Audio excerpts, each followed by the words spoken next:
My mom chose my sister as her favorite child. And when she needed help, I told her to ask the daughter she chose. The night I finally admitted to myself that my family had officially picked their favorite child, I was standing in my tiny kitchen, trying not to cry into a bowl of cold macaroni my son had already refused to eat. The baby monitor was humming on the counter next to my elbow. My back was aching from another long day on my feet at the clinic, and my phone was face down because I was tired of watching my own mother ignore every picture I posted of my growing belly, while she commented hearts under every single thing my sister shared. I know that sounds dramatic, but stay with me, because it did not start with the pregnancy posts. That was just the moment everything snapped into focus in a way I could not pretend to unsee anymore.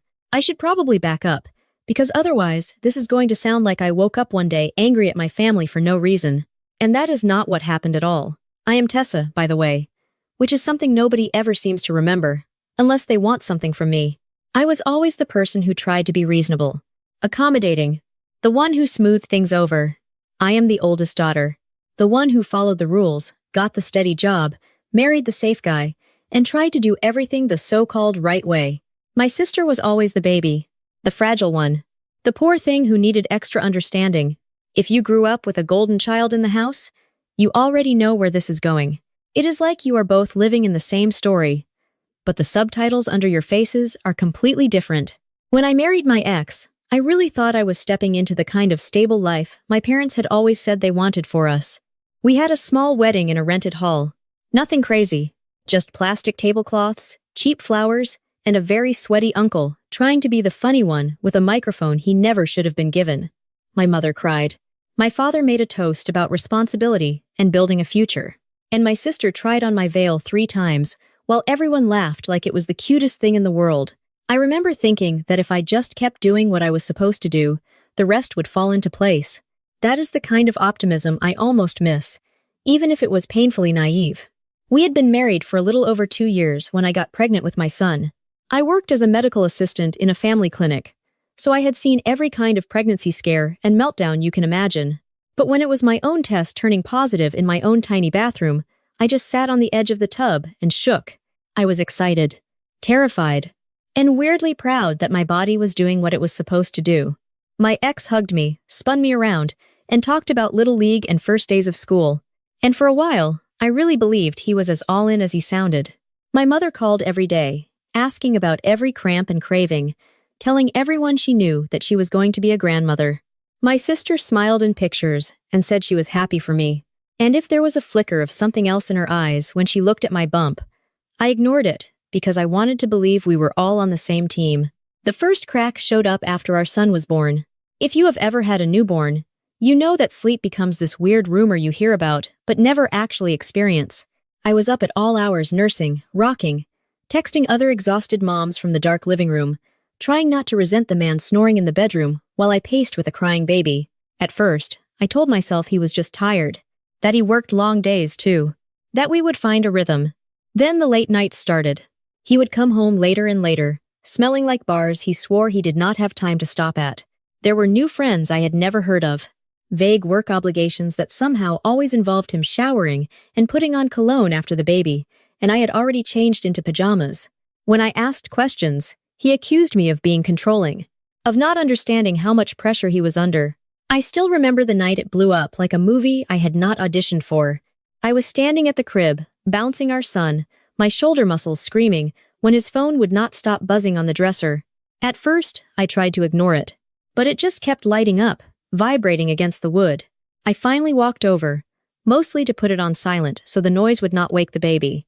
And then I saw my sister's name on the screen. Not just once, over and over. Stacked notifications from a message thread I had never noticed before.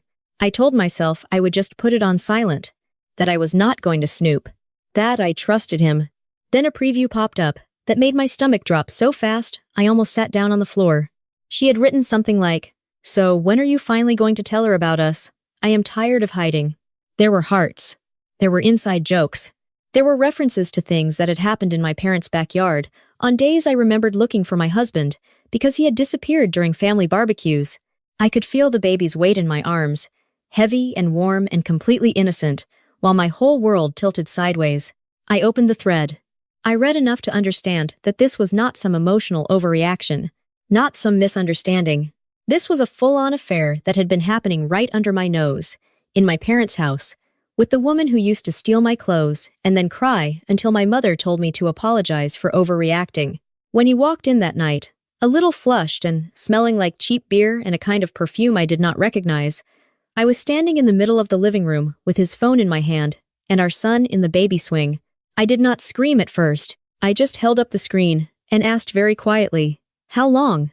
There was this moment where he clearly thought about lying, like I would somehow accept some ridiculous story about miscommunication. Then his shoulders dropped. He admitted it. He admitted it like he was telling me he forgot to pick up milk. He said it had been going on since I was pregnant. He said they had always had a connection.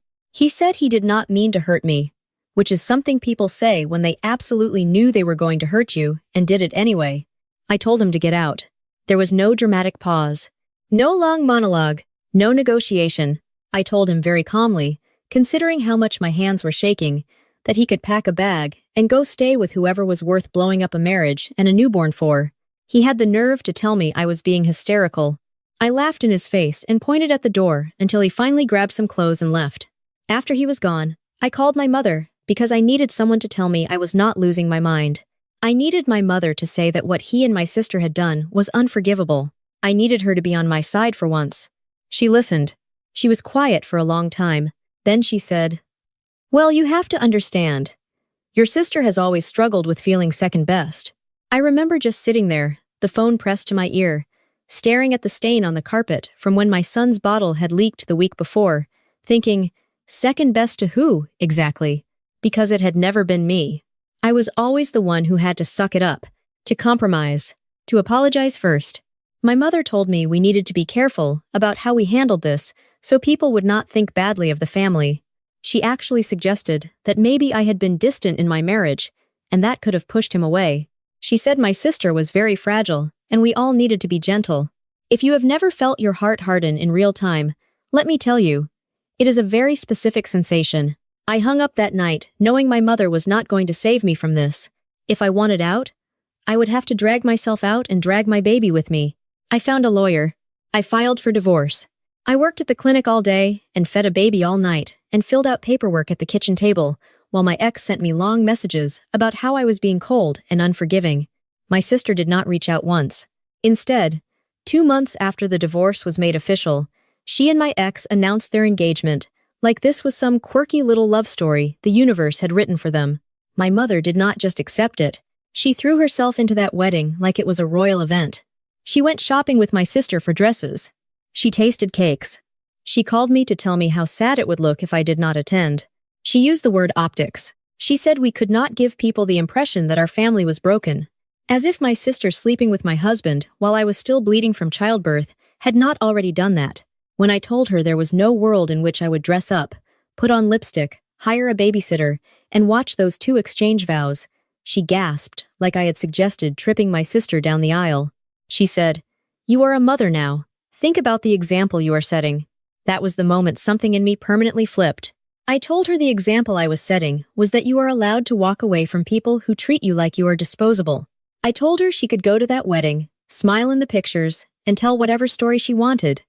But I would not be there making it look normal. She cried. She told me I was tearing the family apart. I reminded her who had started ripping at the seams. The drama did not stay inside our little circle. My ex's family started whispering that my baby might not even be his, which was honestly kind of impressive, considering I was the one who had been home changing diapers while he was sneaking around. He filed something in court about questioning paternity because apparently paying child support for the child you already agreed to raise is optional if your pride is hurt enough. I had to go in for a test, all swabs and paperwork, and a board technician who had seen this exact circus 1,000 times. The results came back obviously confirming what we already knew. He was the father. He was also a coward. Those 2 things can coexist. The only good thing that came out of that mess was that once the DNA test shut everyone up, the court locked in child support. It was not a fortune, but it was enough to keep the lights on when I was juggling formula and rent and gas. I picked up extra shifts at the clinic. I learned to budget down to the last dollar. I became the kind of tired that settles into your bones and makes you forget what it feels like to be carefree. But I also slowly built something like a life. I had my son. I had coworkers who would slip me leftover snacks from the break room. I had a tiny apartment with peeling cabinets and a leaky faucet that was all mine.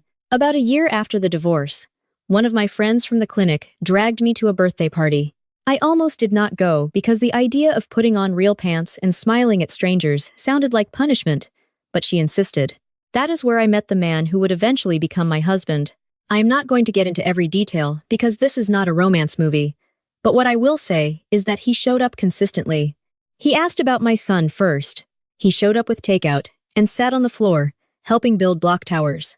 He listened when I told him the bare-bones version of my history and did not flinch or make jokes about drama. We dated for about a year and a half before we moved in together, partly because I was cautious, and partly because I needed to see that he could handle the reality of my life and not just the cute parts. When he proposed, it was in our living room after my son had finally gone to sleep, with a ring he clearly could barely afford, and hands shaking so much he almost dropped it. I said yes, obviously, because by then he felt less like a new chapter and more like the safe place I had been looking for without having the words for it. We had a small ceremony at a local community center. My parents were invited. My mother came. My father hovered in the back like he was afraid to commit to being there. My sister did not show, which was fine by me. There were no dramatic speeches. Just a lot of relief and a weird kind of quiet joy that I did not trust yet, but wanted to. A few months after the wedding, I found out I was pregnant again. This time, it felt different. I was still scared. Obviously, because babies do not come with pause buttons, but I was not alone in that fear. My husband went with me to every appointment he could. He held my hand during blood draws. He rubbed my back when I was hunched over the toilet. My son was old enough to be excited in his own confused way. He would pat my stomach and ask if the baby could hear him when he told her about his favorite toys. It felt like this fragile little bubble of happiness that I was desperate to protect. I started posting small things about the pregnancy on a social media app. Nothing wild. Just pictures of my growing bump. The blurry ultrasound where you need a full explanation to see anything. A picture of my son holding a tiny onesie against his chest. My circle online was pretty small. Mostly coworkers, a few school moms, and some friends from way back who had not picked sides in the divorce. People left sweet comments. They sent heart emojis. They asked how I was feeling. It was the kind of normal, basic joy most people take for granted. Then my mother called. I remember looking at her name on my screen and feeling that familiar heaviness in my chest. We had been in this weird half-contact for a while, talking mostly about weather and my job, carefully avoiding the huge screaming mess in the middle of our relationship. I answered anyway, because part of me still wanted a mother. She did not even bother with small talk. She went straight in. She said, "You need to stop posting about this pregnancy." At first, I thought I had misheard her. I asked her what she meant. She sighed, the dramatic kind of sigh she saves for when she thinks she is about to say something very wise. She said, "Your sister is trying to have a baby, and it is not working. Every time you post another picture, it is like you are rubbing it in her face. People are talking. They say you are cruel. You should be more considerate." I stood there in my kitchen, the same kitchen where I had cried over the affair, with my free hand on my stomach, feeling little flutters and wondering how we got here. I told her I was just sharing normal things, the same way other people did. I was not tagging my sister. I was not writing long captions about karma. I was just excited. My mother did not care. She said, "You know, she has always struggled. You have what she wants. The least you can do is be discreet. Maybe do not post anything. Maybe keep this for yourself so you do not humiliate her like this." That word, humiliate, hit me like a slap.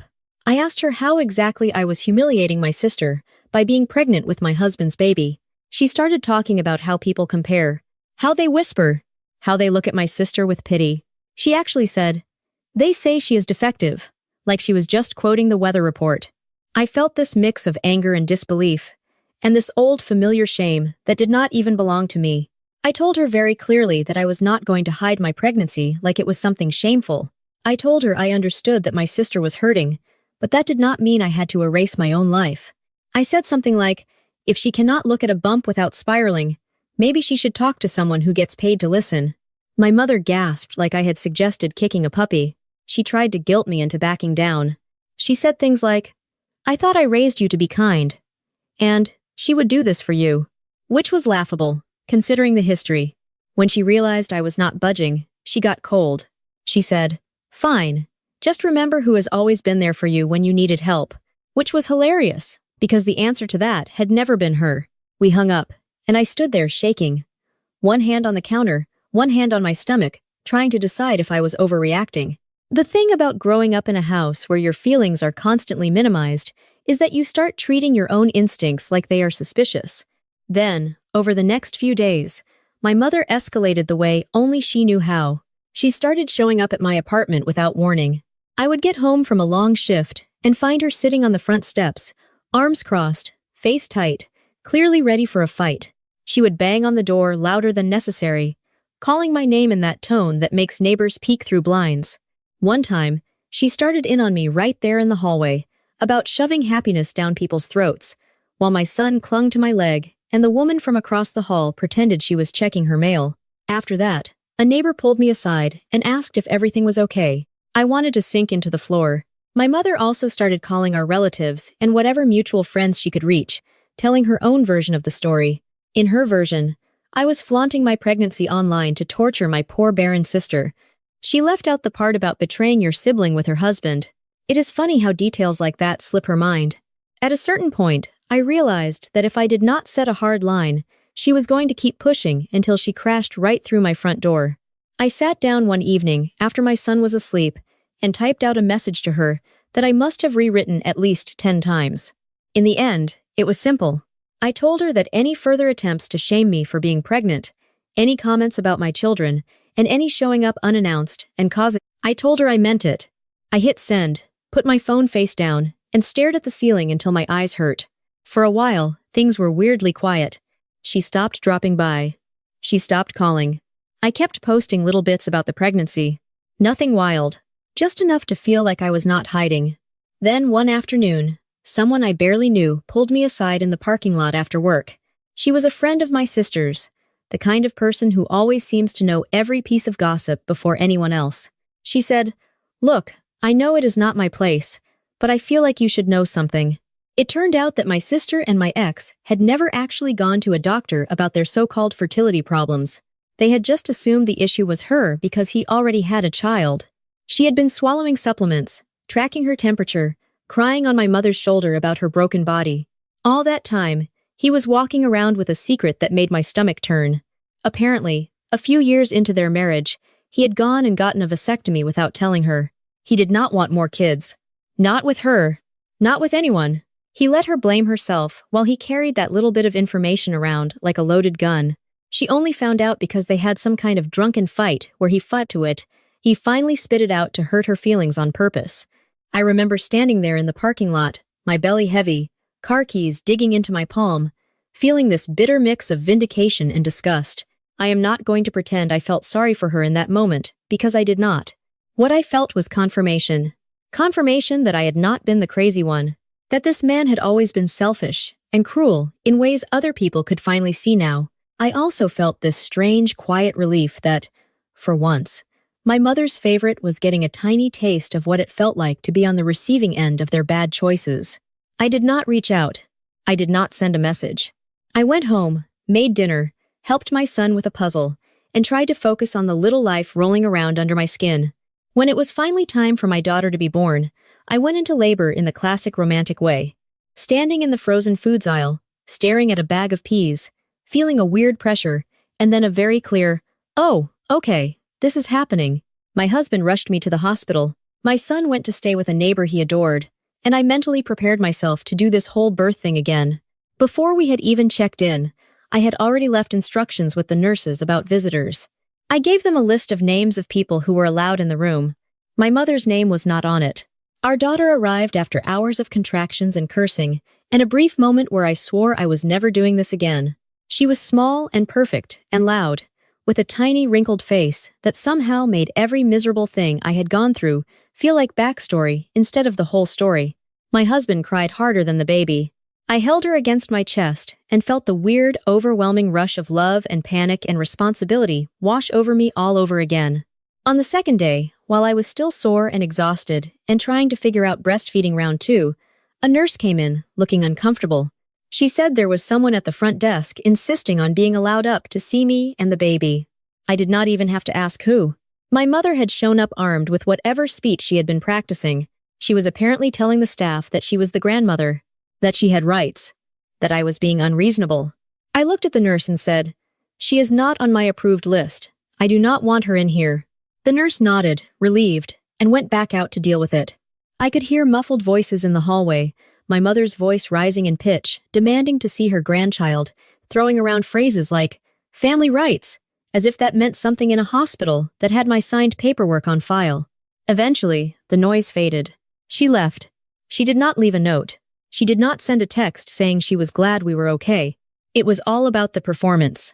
Once we were home, and somewhat settled, I posted a picture on the same social media app. It was just my son sitting on the couch, cradling his baby sister like she was made of glass, his face more serious than I had ever seen it. The caption was something simple about them meeting. My settings were locked down tight by then. Only people I actually trusted could see anything I posted. They flooded the picture with comments, little hearts, jokes about him being promoted to Big Brother. For a few days, it almost felt normal. Then my work email pinged. Not the one connected to the clinic. The one nobody outside of my job was supposed to have. I opened it and saw my mother's name as the sender. She had apparently gone digging through old school records or some shared paperwork to find it, because there is no universe where I would have given it to her on purpose. The subject line was something stupidly dramatic, like, "What you have done," which already made me roll my eyes. The email itself was long, pages long. She accused me of weaponizing my children. She accused me of being a bad daughter, a cold person, a selfish woman who would rather parade her joy online than think about her poor suffering sister. She said disgusting things about my kids. She implied they were being raised without proper morals. She called my husband names. She questioned my mental stability. It was one of those messes of words that starts as guilt and ends as pure venom. I read it once, feeling my stomach flip and my hands go cold, that familiar old shame trying to creep back up my spine. Then I took a deep breath, made a new folder in my email labeled documentation, dragged it in there, and closed the tab. I did not respond. I did not forward it around. I just kept it. I knew in some deep, tired way that if this ever turned into some big he said she said, I wanted proof of who she really was when nobody else was watching. What I did not expect was how fast that email would leak into my regular life without me ever sharing it. A few months later, when I was finally somewhat human again instead of a milk machine, I started noticing a shift at my son's school. One of the other moms, a woman who used to invite us over for playdates and complain about homework with me, started acting distant. Another made a comment at pickup about how sad it was when grandparents could not see their grandkids because some people hold grudges forever. The way she said it was not neutral. It was pointed. Eventually, one of them just asked. She pulled me aside near the playground and said, "So why will you not let your mom see the kids?" In that moment, I realized my mother had not just been screaming into the void. She had gone on a little campaign, calling people and telling them her tragic story about the ungrateful daughter keeping the grandchildren from the loving grandmother. I could almost hear the phrases she had used. Knowing her, I had a choice. I could either shrug and say it was complicated, or I could pull back the curtain just enough to stop people from buying tickets to her victim show. With a few people I actually trusted, I chose the second option. I told them a shorter, gentler version of the truth. That my sister had an affair with my husband. That my mother had chosen sides. That she had sent me an email attacking my children. With one friend, when she looked like she did not know what to believe, I pulled up the email on my phone and let her read a few lines. Her face changed. Something in her eyes hardened in the direction of my mother. She said, "Okay, that is enough. I get it." Then she handed my phone back like it was radioactive. I did not need to circulate it. I just needed a few key people to understand that the situation was not some silly grudge. It was self-preservation. The hardest part, honestly, was explaining any of this to my son in a way that did not dump all the adult poison onto his little shoulders. One afternoon, he came home from school, tossed his backpack on the floor, and asked very quietly, "Why does Grandma hate us?" That question cut deeper than any email ever could. I pulled him onto the couch, took a breath, and told him something true but age-appropriate. I said that sometimes grown-ups make choices that hurt other people, and when those people refuse to say sorry or stop the hurt, we have to protect ourselves. I told him it was not his fault. That none of this had anything to do with him being lovable, because he was very lovable. He nodded like he sort of understood, and sort of did not, which is honestly how most adults feel about family drama anyway. Life settled into a new kind of normal after that. There were school routines and baby checkups and late-night feedings and bills, and the occasional pang when I saw other people post pictures with their parents holding their kids. I would be lying if I said I never felt jealous of that easy generational love. But every time I considered reaching out, I thought about that email. About the look on my son's face. About standing in that hospital room while my mother argued with a nurse, instead of asking if I was okay. Then, out of nowhere, my sister called. We had not spoken since before my daughter was born. Her name popping up on my screen felt like watching a ghost try to FaceTime me. I almost let it go to voicemail. But curiosity and old habits won. I answered. She started talking like no time had passed. Her voice was sugary sweet, asking about the kids, asking about my job, acting like she had not helped blow my life up in the most personal way possible. I keep my voice pretty flat in those situations, because I have learned that any sign of emotion gets used against me. I gave her short answers. Nothing she could twist into something else. After a few minutes of that awkward fake small talk, she finally got to the point. She told me she was getting divorced from my ex. She was devastated. He had lied to her for years.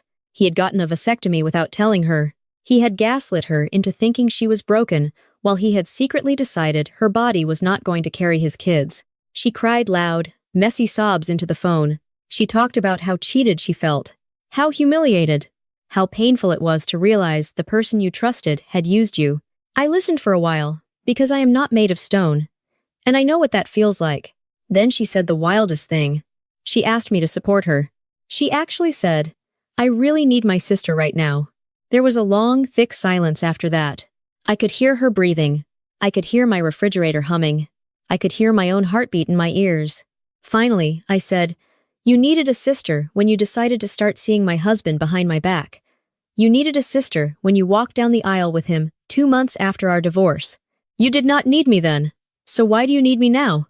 She tried to say it was different, that she really loved him, that she did not fully understand what she had done back then, that she had been young and confused. I reminded her that we were the same age, that she knew exactly what she was doing when she snuck around in our parents' house. When she dressed up in a white dress and smiled for the camera, she got defensive fast. The tears dried up. The insults started. She called me bitter. She said I was jealous because my life had not turned out the way I wanted. She said I was poisoning my children against their own family. I listened up until the moment she said something nasty about my daughter. Something about how kids pick up on their mother's coldness.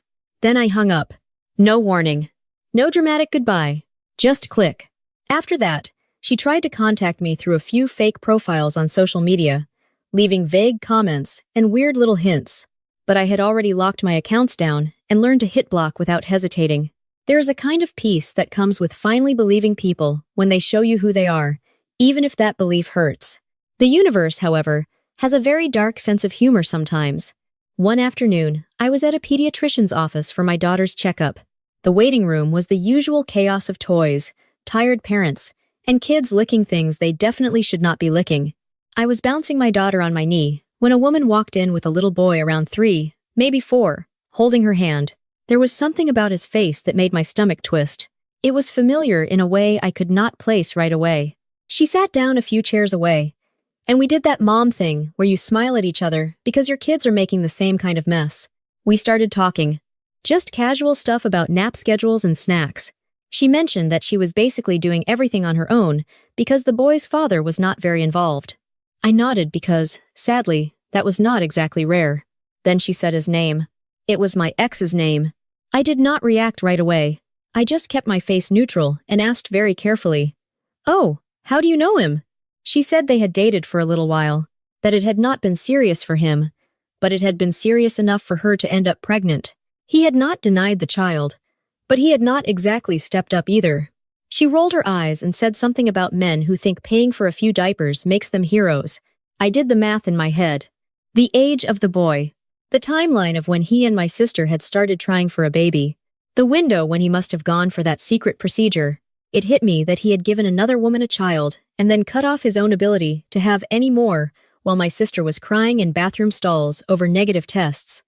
I wish I could say I felt some kind of triumphant satisfaction, but mostly, I just felt tired. Tired for all of us. For every woman in that waiting room who had rearranged her life around a man who treated commitment like a temporary tattoo.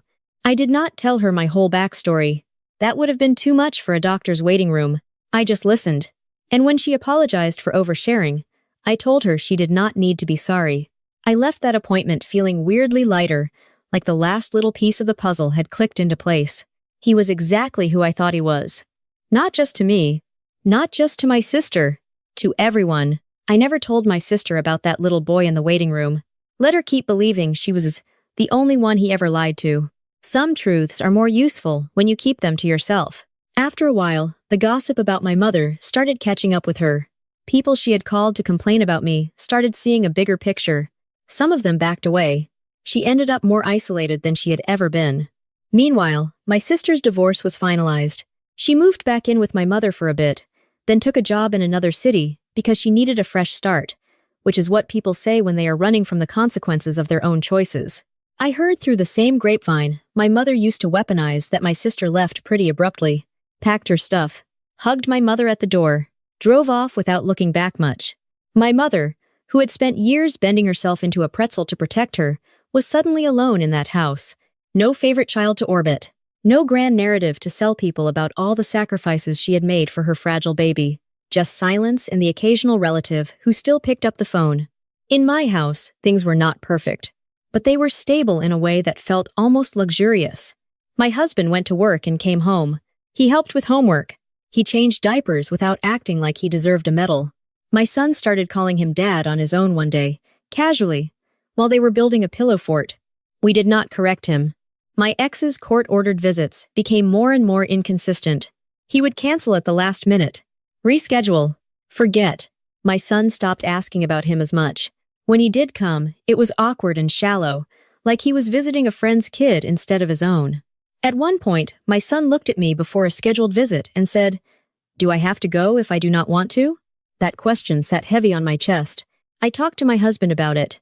We made an appointment with a lawyer, not because we wanted to erase his father, but because we wanted the legal structure to reflect reality instead of some fantasy of involvement that did not exist. The lawyer explained that it would take time, that judges like stability on paper even when real life looks different, but that we had a case, given the missed visits and my son's own wishes as he got older. It was the first time I walked out of a legal office feeling like the system might actually be leaning a little bit in my direction instead of just at me. It still took months of paperwork and waiting, but eventually, the visits shifted to being on my son's terms instead of a schedule that only looked good on paper. By the time he was old enough to really decide, he simply stopped going. One year, a holiday card showed up from his father, and my son handed it to me and said I could throw it away if I wanted. I did not. I just put it in a drawer and never opened it. That felt like enough. 2 years or so after the worst of everything, when my daughter was toddling around and my son was correcting adults about the proper way to build a fort, my mother called again. The number on the screen was unfamiliar. She had changed phones, which honestly felt on brand. She had apparently gotten my new contact information from a distant cousin, who still spoke to her out of habit more than anything. Her voice sounded different. Smaller somehow, but still, with that old edge of drama. She told me she had been having health problems. That money was tight, that the house needed repairs she could not afford. She mentioned a fall she had taken in the kitchen, how she had lain there for a while, before managing to get up. She painted a picture of this fragile, lonely woman in a creaky house. And I am not going to lie, it did something to me. It is hard to turn off the part of you that was trained from birth to take care of everyone else's feelings. Then she got to the point. She wanted help. Money. Rides to appointments. Maybe we could talk about the kids visiting on weekends. She said she missed them. She said she had made mistakes, but family was family. She reminded me of all the times she had been there for me, which mostly meant she had told me to lower my expectations so I would not be disappointed when people hurt me. I listened. I let her talk herself in circles, listing every ache and pain, every unpaid bill. I thought about my son asking why she hated us. I thought about her banging on my apartment door. About that email sitting in a folder in my inbox. About her standing in a hospital hallway arguing about her rights instead of asking how my labor had gone. I thought about my sister driving away, leaving her with the mess she had helped create. When she finally ran out of words and waited for my answer, I took a deep breath and said very calmly, "You should ask the daughter you chose." There was a beat of silence on the line. Then she started to say my name in that scolding voice. But I was done. I said, "I hope you get the help you need. It just is not going to be from me." And I hung up. No yelling. No tears. No shaking hands. I set the phone down on the kitchen table, turned back to the stove, and stirred the pot of pasta for my kids' dinner. My husband walked in a few minutes later, kissed my cheek, and asked who had called. I told him in a few sentences what had happened. He nodded, wrapped his arms around me from behind, and said, "I am proud of you," into my hair. The baby monitor hummed on the counter. My son yelled from the living room that the fort was collapsing. The sauce started to bubble. I stood there for a second, wooden spoon in my hand, feeling the weight of all those years pressing down and then lifting just enough to let me breathe. My family likes to tell themselves that I am the one who ruined everything, that I am the one who walked away, that I am the one holding grudges. Maybe in their story, that is true. In mine, I finally stepped out of a role I never agreed to in the first place. I stopped being the backup character in the saga of my sister's feelings and became the main person in my own life. If that makes me the villain at their dinner table, they can adjust the script however they want. I will be here in my little kitchen with my messy kids and my tired husband, and my boundaries that took me way too long to build, eating slightly overcooked pasta, and finally not apologizing for being happy.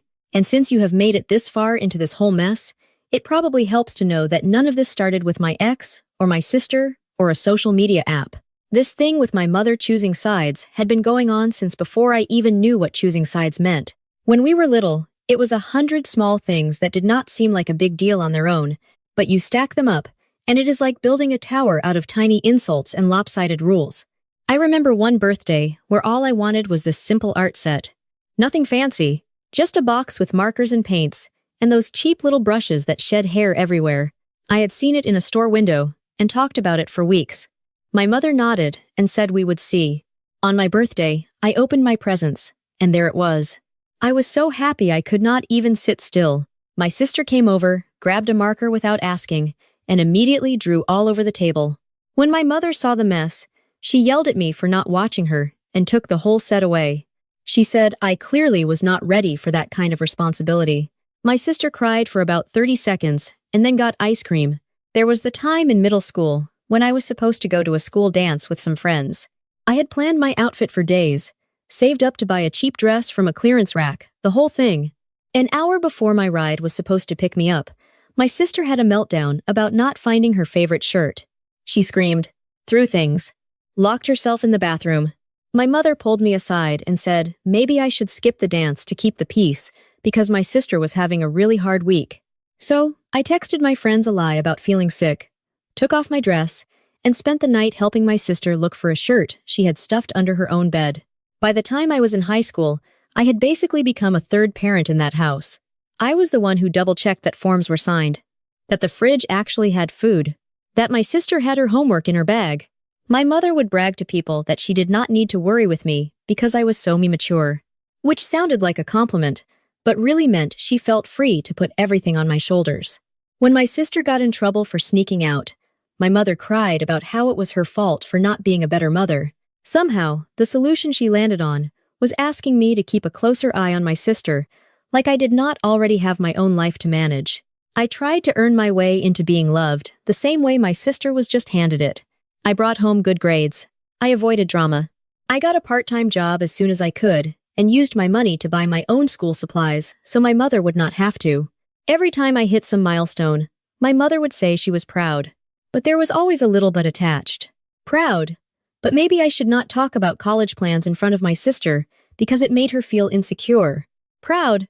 But maybe I should not mention my promotion at the clinic because my sister was having a rough patch at work. Looking back, it is almost funny how long I bought into the idea that if I was just good enough, calm enough, understanding enough, my mother would eventually see me the way she saw my sister. Like there was a secret scorecard I could fill up with good deeds until it tipped in my favor. Spoiler, there was no scorecard. There was just a story my mother liked better, and I did not fit into the role she wrote for me unless I was sacrificing something for someone else. After the call where I finally told her to go ask the daughter she chose, I will not lie, I had a bit of an emotional hangover. You do not cut off your own mother and then just skip off into the sunset whistling. I had years of habits built into my nervous system.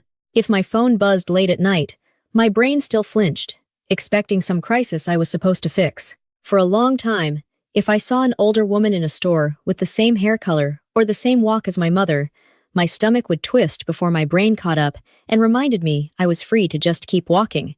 My husband kept gently nudging me toward therapy, not in a pushy way, more like, "Hey, you know you do not have to untangle all of this by yourself, right?" I resisted because the idea of telling yet another person this whole saga felt exhausting.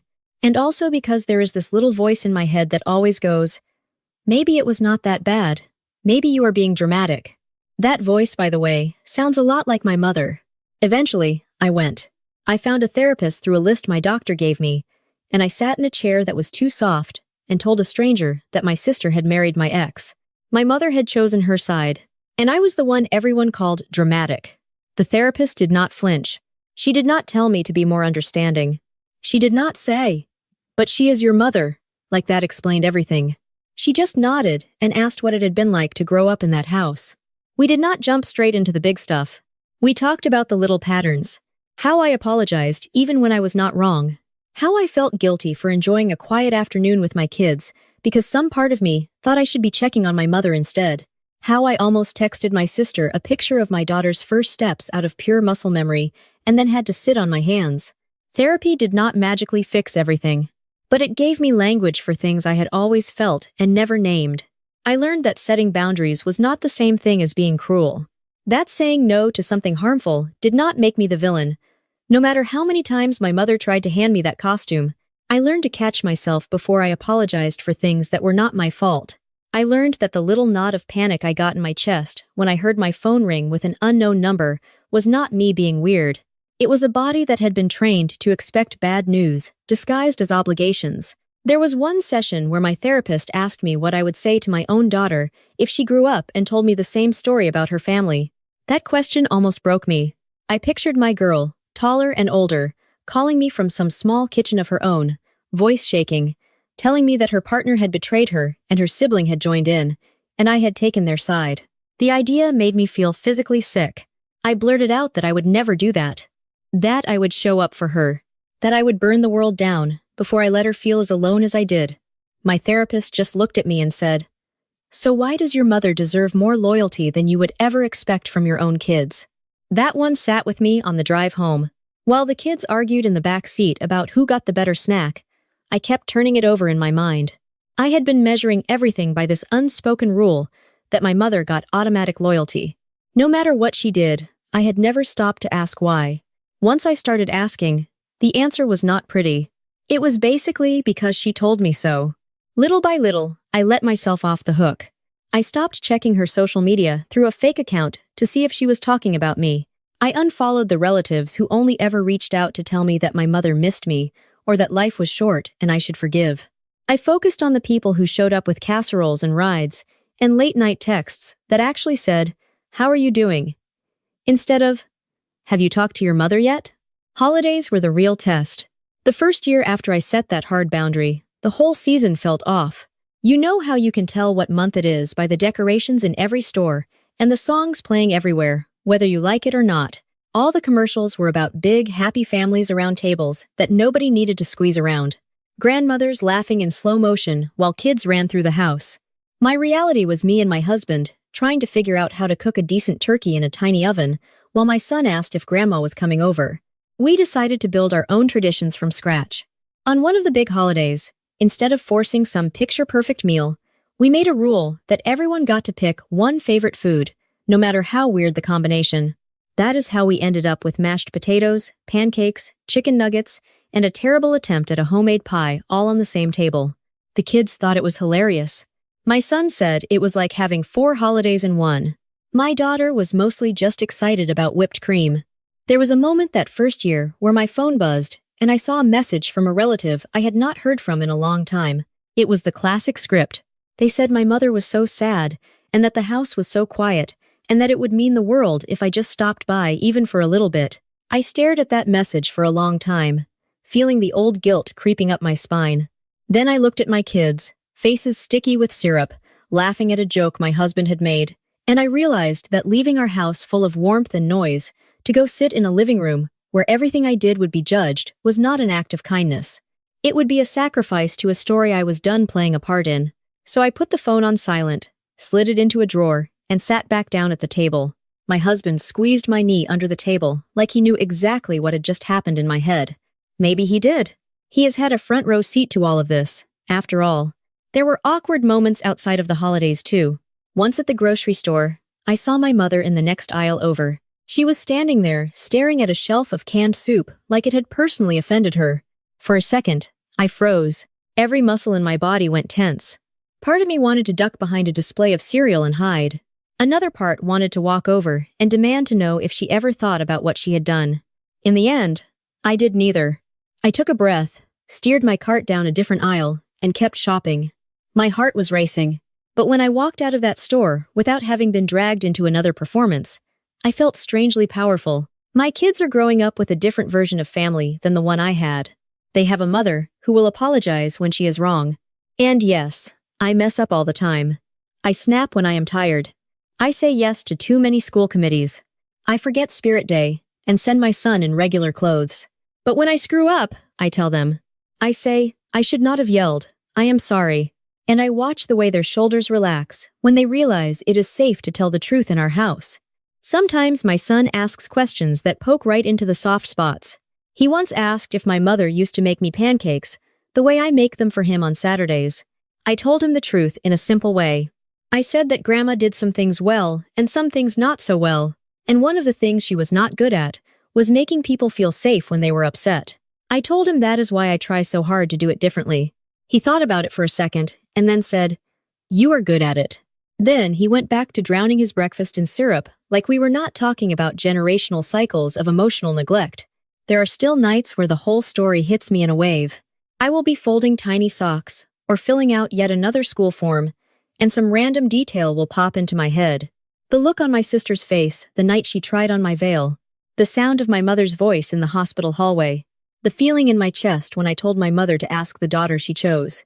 On those nights, I let myself feel it. I cry in the shower. I vent to my husband.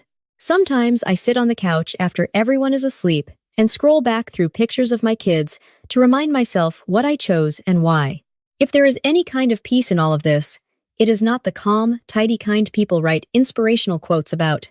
It is more like standing in the kitchen at the end of a long day, surrounded by dishes and toys and school papers, and realizing that the chaos around me is mine. My mess. My noise. My little family that I built out of the scraps of a story that was supposed to break me. I am not healed in some perfect straight line.